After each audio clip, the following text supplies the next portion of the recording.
Fausse localisation de Guillaume Soro à Bamako.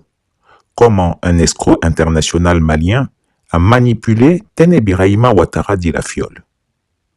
Depuis le 3 novembre 2023, Guillaume Soro est porté disparu. Cette disparition des radars a plongé le régime d'Alassane Ouattara dans une fébrilité paranoïaque. Alors que Chris Yapi avait l'habitude de pointer du doigt les diarrhées et fuites urinaires intempestives du dictateur ivoirien, chaque fois que le nom de son ennemi intime est évoqué, cette fois-ci, c'est Téné Birahima Ouattara dit la Fiole qui est la victime de ces crises diarrhéiques. En effet, après avoir essuyé un tombereau d'injures et une pluie d'insultes humiliantes de la part de son aîné, qu'il a qualifié joyeusement d'incapable, d'incompétent et de vaurien, ayant laissé filer Guillaume Soro entre les mailles du filet, la Fiole ne sait plus où donner de la tête. Tremblant de peur, mais peut-être aussi de rage et de colère, il a reçu pour instruction de mobiliser toute l'armée et de lui demander de se tenir prête à agir. Tout cela pour quelle raison?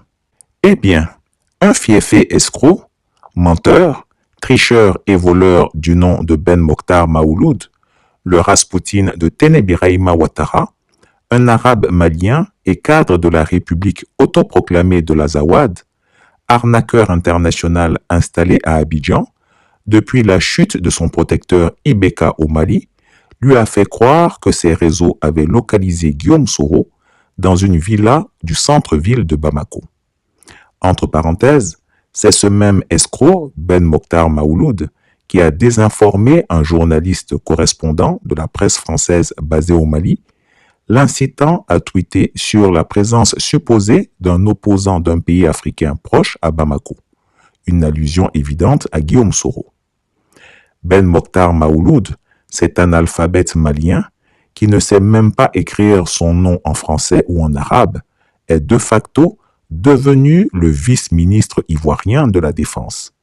C'est lui qui achète tout l'armement dont l'armée ivoirienne a besoin et qui réalise d'énormes commissions sur chaque achat, rapidement partagées avec son patron, Téné Birahima Ouattara dit la Fiole.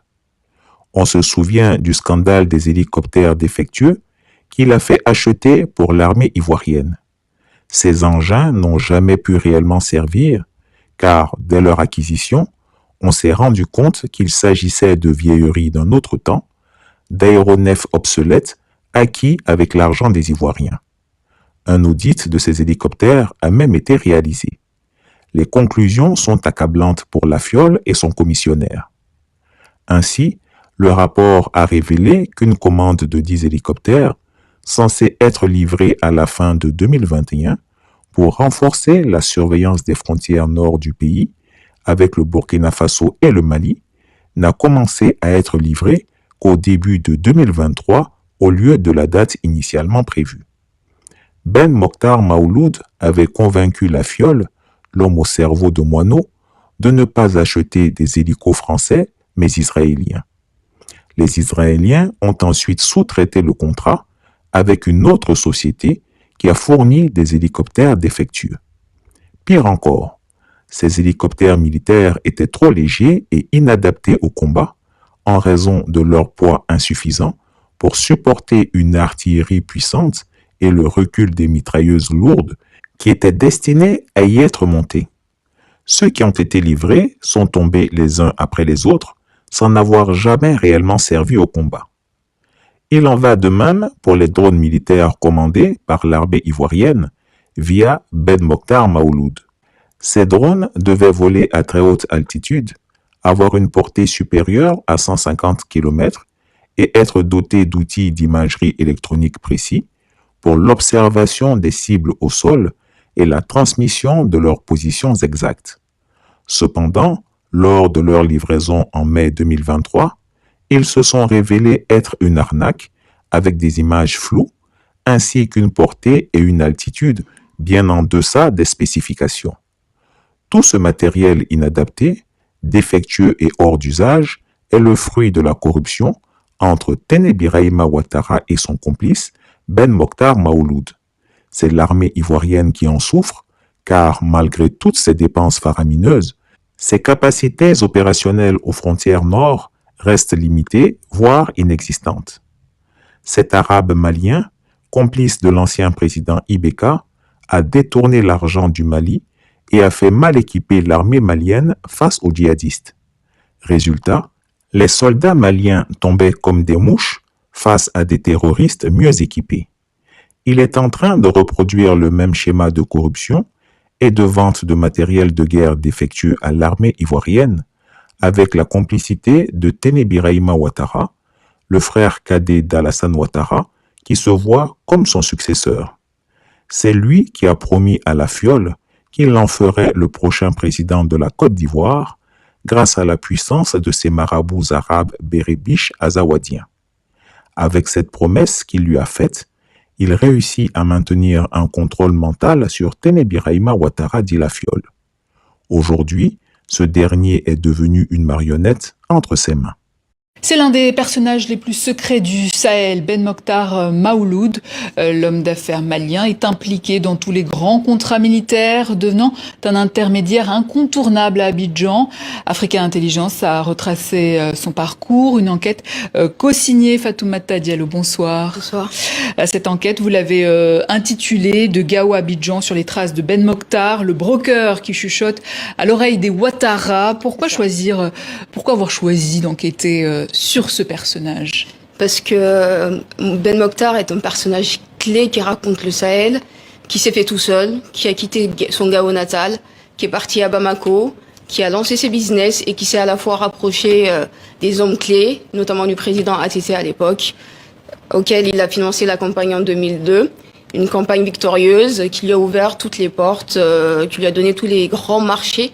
Ensuite, il est parti, après le coup d'État, il est parti en Côte d'Ivoire et il a été introduit par Chafi à tout ce cercle, à la sphère politique, des affaires également. Des affaires notamment. Et il a fait la rencontre du ministre de la Défense actuel, qui est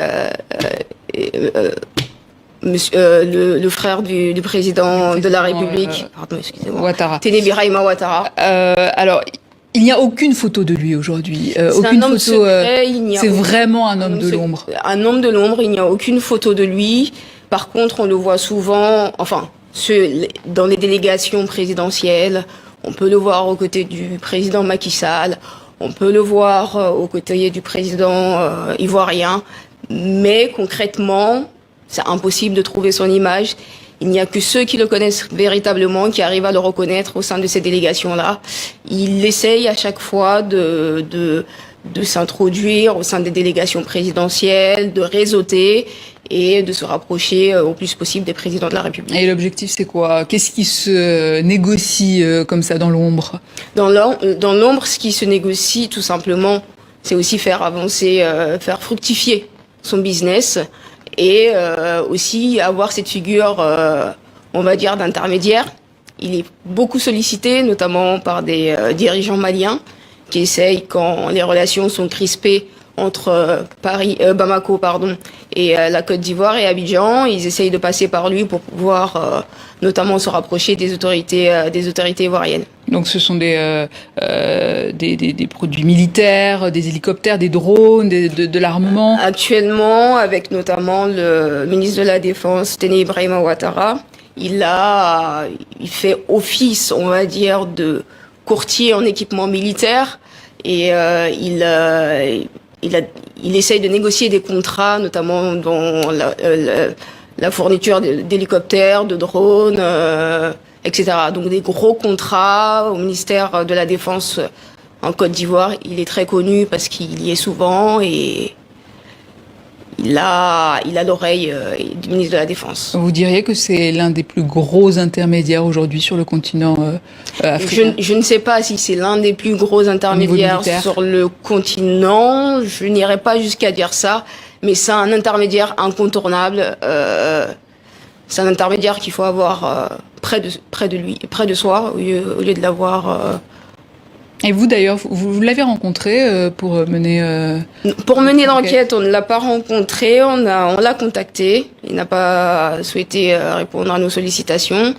Du coup, on a mené l'enquête depuis Paris, avec nos sources, des sources proches ou pas de lui, qu'on a pu contacter, et voilà. Alors vous le disiez, c'est naturellement au Mali qui s'est fait connaître en devenant un proche d'ATT, Amadou Toumani Touré, l'ancien président. Il a notamment négocié avec les Touaregs du MNLA. Il a négocié avec les Touaregs du MNLA. Quand le président ATT était au pouvoir, il dépêchait en toute discrétion Ben Mokhtar dans le nord pour qu'il puisse parler aux Touaregs pour essayer de calmer les tensions et avoir une négociation entre le pouvoir central, donc entre Bamako et le nord du Mali. Et vous le disiez tout à l'heure, c'est à la chute d'ATT du coup. C'est à la chute d'ATT qu'il a dû fuir précipitamment en Côte d'Ivoire. En Côte d'Ivoire. Et là, ce sont les mêmes méthodes en fait.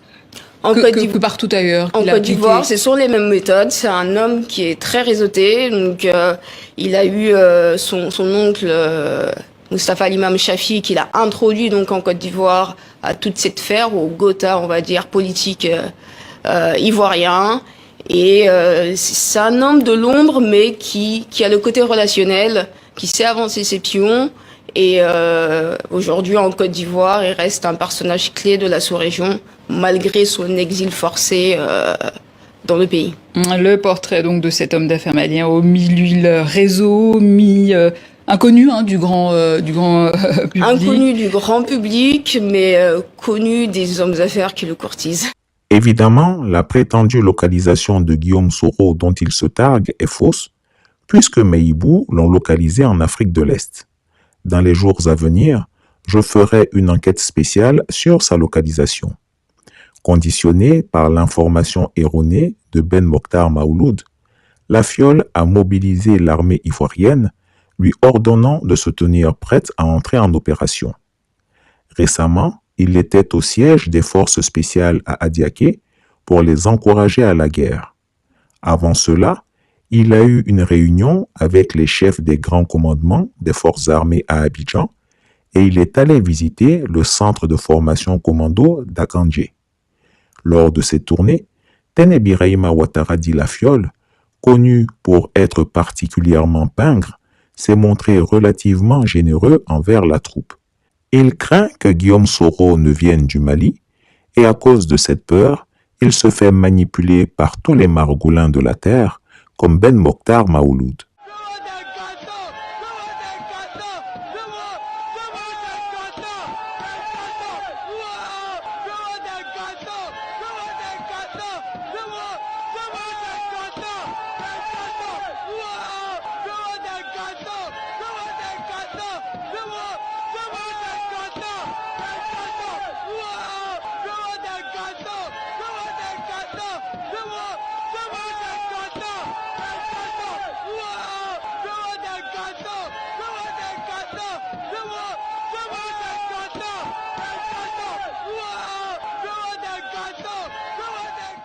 Chris Yapi ne ment pas.